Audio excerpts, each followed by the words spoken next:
There's also a new light in my world. I've started seeing a wonderful man with so much potential, and my heart is happy. But there's a truth about me I carry gently, and I'm not so sure how to share it with my new guy. I believe in poly, polyamorous relationships, and for me, love isn't meant to be caged in one room. It grows in open spaces, honest conversations, and mutual respect. I care for him deeply, but I don't want to begin anything on anything less than the truth. How do I tell him with grace and without fear who I am and how I love? How do I live or even invite him into that kind of conversation so we can meet each other with openness and not assumptions? I would love your guidance. Yours in kindness, Ndoni.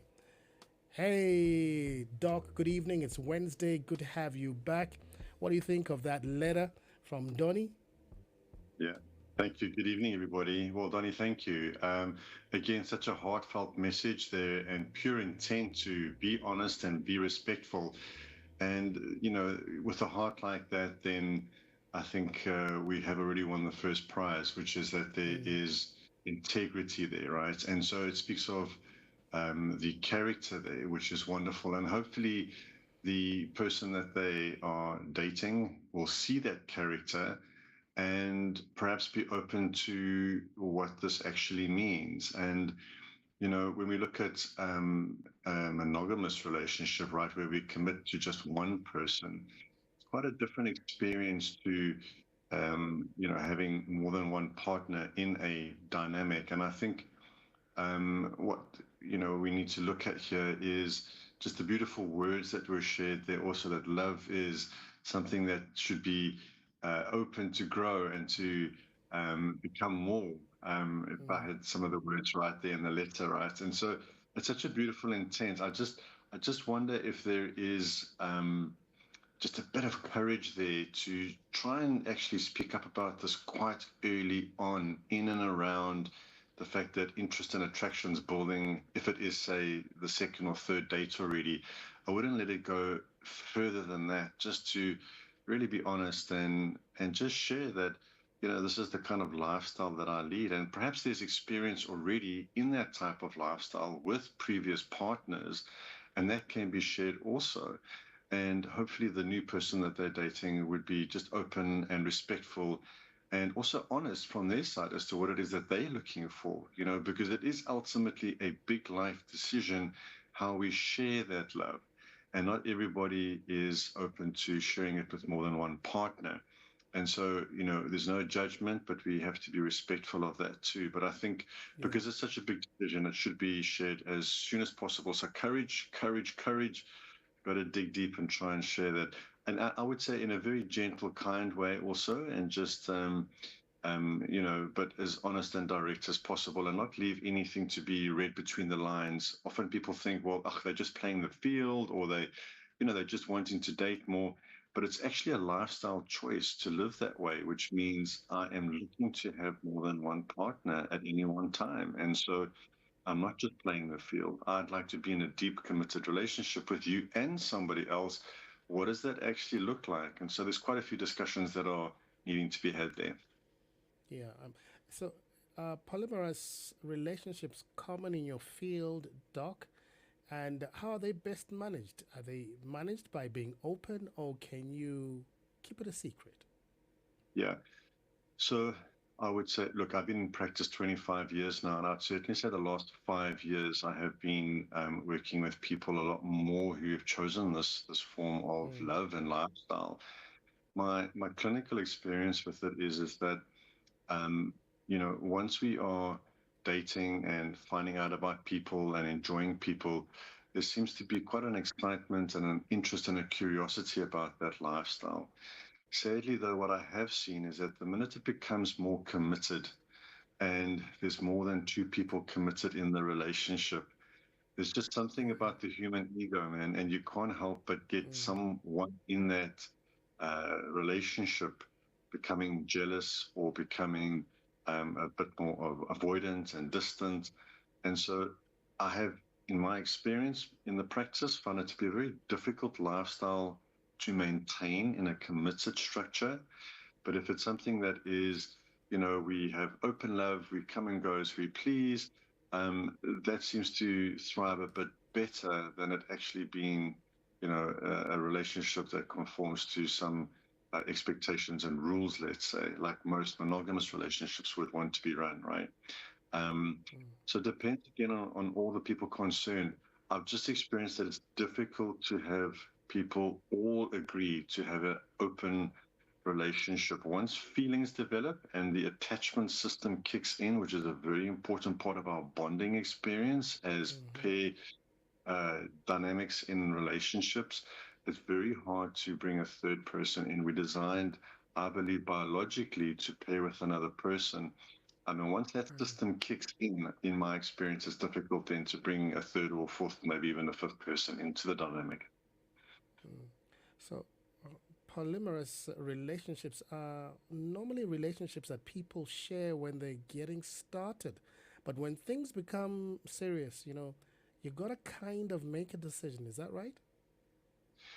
Yes, and again, it depends on each individual. Again, I've just experienced. I've worked in couple therapy with, couples that are doing this with other people, and what sometimes happens is there's a couple that comes together, and then after a period of time, they then choose to bring a third person in. That I see quite frequently, and often that third person coming in, whether that's male or female, often then can be quite actually subconsciously threatening to the same-sex partner as well. Okay. So if another man comes in or another woman comes in, ultimately it becomes a triangulation, and that sadly becomes again a field for the ego to come out. And sadly, I've just not seen it work out with the couples I've worked with so far. It's fun in the beginning and it's experimental, and I think if we can stay at that point, then perhaps that's perfectly fine. But you need to find the right-minded people and really vet them correctly if it's something that's happening from the beginning. And Donnie here, our writer this evening, is saying that this is a new relationship and just wants to know how to bring this up now in the beginning. And that's why they sound pretty serious about that lifestyle choice, and I would really bring that up as soon as possible without actually forming a relationship first and then bringing it in later. I don't think that would be fair on the partner chosen. Yeah, like you said, the author of tonight's letter, Ndoni, is listening. And from your experience, Doc, do you think that perhaps you kind of start off, being polyamorous, and then after maybe 3 months, 6 months, you need to go back to the drawing board and evaluate what kind of relationship you want to conclusively have, and perhaps eventually, go for monogamy? Yeah. I would be careful to sort of categorize it again. I think just because it has been around for longer than the 5 years I've mentioned now already, and again I think it all comes down to the principle of choice, right? As an individual, I have the choice to run an ethical and integral consensual relationship with someone else the way I choose to, and that choice needs to be really respected there. And some people, I believe, have that intention and certainly experience this. It's just been from a clinical perspective that when people start running into trouble and they're having relational dynamic communication problems, it's because there's now 3 or 4 people involved, and trying to get them all onto the same page is quite difficult from that point of view in the longer form version of that. Personally, in my life, I haven't got a social group or friend group that I experience this type of relationship with, but clinically, I am seeing people more like our writer this evening being quite curious about it up front. And I think what we need to define here also is it truly an open-hearted love coming from a secure place, or is it a form of actual avoidance of true intimacy with one partner? I'd always pose the question. Sometimes we're afraid to have love with one person, and so we spread it with 2 or 3 people because then the commitment level is less, and that needs to be defined against something like an avoidance sort of attachment, right? Or an anxiety type disorder in and around intimacy. From a clinical perspective there, rather than this just is actually a proper lifestyle choice, And yeah, I mean, it's something, again, to be honest about upfront when it's the dating phase for sure. And I think Ndoni is going to do that. And yeah, please have courage there, Ndoni, and speak up. You might be surprised that the person that you actually have met would love to experience that too. And then you guys can have a wonderful journey together. But just honesty is the key every step of the way. Keep checking in with each other and making sure that each person is comfortable and safe as you're going through that type of relationship on a regular basis. So I think that would be a good way forward. Doc Ndoni speaks about being caged in one room and she wants a free kind of love. Well, what are your thoughts about that? Yeah, again, it's a beautiful analogy. The picture is very clear there, and so I would just also explore there, that sensation of being sort of caged into one room and where that sort of experience could be coming from. Is that something that's been sort of experienced growing up? Perhaps was it a previous relationship that they felt really caged in and perhaps controlled and maybe even hurt or abused. So now, as a result of that, I now don't want that experience again. And so that would almost be more of a trauma type response, wouldn't it? From previous hurt and pain, saying that Yeah. I don't want to experience that entrapment again. I want to be free. And I understand that intent, but we just want to define again whether that's actually from a traumatized heart or if it's a true actual intent. Um, you need to have on the personality spectrum a high degree of openness in your temperament to really truly be open to this type of dynamic and be comfortable with more than one person communicating with you, making decisions, making plans with you. So it's people who generally tend to take higher risks and who tend to not sort of veer on the spectrum towards conscientiousness, which would be normally two people wanting to be really conscientious about each other's experience. The open people are generally very creative, artistic, and they love life.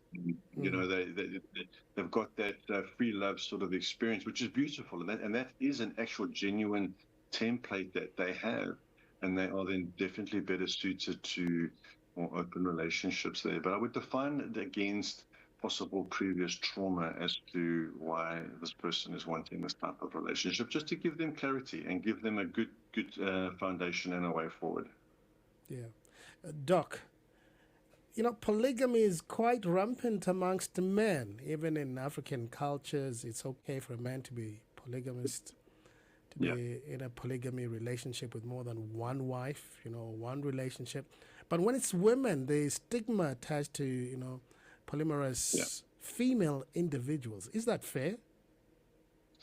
I don't believe it is, right? Look, we're going to tap into sort of deep generational, ancestral sort of dynamics here, and we can even possibly call it the patriarchy or whatever that is quite biased towards the man. I think these days we have to have You're right. That's normally the justification. They say men will then increase the numbers of offspring to grow the family. That's right, and good luck trying to challenge that belief system, and in some ways, when you look at it from their point of view, you can understand the thinking behind that for sure. And when perhaps a woman chooses to have that type of lifestyle, the thing with women, what you'll find is it's not so much the men that will probably judge her for choosing that type of lifestyle. It'll probably be other women who would be more judgmental based on that. Women have this instinctive biological need to be competitive in the mating arena, in the sexual marketplace. because they've only got so many eggs and they have to find their partner. And so Yeah. anyone displaying, regular contact with lots of males and who has good sexual marketplace value that she can have many men in a relationship would probably be quite threatening for a lot of women, I would imagine. And I've just also experienced that in the clinical practice, that women tend to be the ones who shame and say slut and, when you use terrible words, right, to almost, character assassinate the person and ruin their state. Men generally don't tend to do that because, again, we have a little bit more of that understanding of multiple partners, etc., from a biological point of view. Whether that's right or wrong is up for discussion. But women certainly would have the rough end of the stick when it comes to something like that. But it would be interesting whether one could actually decide whether that's more from the critique of women or of men. And I think it might be actually women who might be a little bit offended by that more than men. All right. Doc, as you wrap it up, how about, human physiology? Are women built the same as men, or, is it more practical for a man to be polygamous rather than a woman to have more than one partner? Physiologically, I think men are just purely from a biological, physiological point of view. Men are certainly wired to have more than one partner. If you just look at the sort of ejaculatory cycle, it's a very quick cycle in men. And that's often because, it's designed to help quickly impregnate somebody while there could be potential threat, So as soon as I can inseminate and have a pregnancy, hopefully, the quicker the better, and as many the better, right? It's a very base, primitive biological system if you just look at it through that lens, right? And so, yes, men would, have a biological practicality towards that. Women wouldn't have that as much because they would then obviously have to carry the baby for 9 months. And so, they wouldn't be available for further impregnation at that time, right? But men, they can carry on, right? And so just practically, biologically, women would have to carry the baby. Not have to, but she does carry the baby, which means that she wouldn't be available for more sort of, mating from a very base practical point of view there, right? Physiologically. And that would then, I guess, make men also, not biologically, but more from a just pure sexual desire point of view, again, look at more possible multiple partners and find it to be quite a normal type of approach to life based on that biological need. But in our work, obviously, with helping everybody, it's all about raising consciousness and maturing and, True. and getting past that base sort of biological, practical need for sexual, propagation of the species, so to speak. And so, everybody to their own. But I think, again, the key is respect and consent and love for everybody that you are with, etc., and really be respectful of another person's choice of how they want to live their lives. But I think the gift that we must give people also is our honesty up front when we're dating. Depending on what type of lifestyle we have, that's very important. I often find people 6 months in or 12 months in, then only being honest, and by then it's a bit too late and it's unfair, actually. So, let's be courageous and speak up for how we want to live and find the right people to do that with. Hey, Doc, you're always marvelous when it comes to advice and being straightforward. Thank you for being part of the show tonight, and I hope, Ndoni, we're able to give you some kind of guidance, and we wish you luck. Yeah, wonderful. Right. Thanks so much. All the best there. Thank you. This right here is Channel Africa Wednesday night. You've been checking out the Love and Relationship Corner on African Diaries.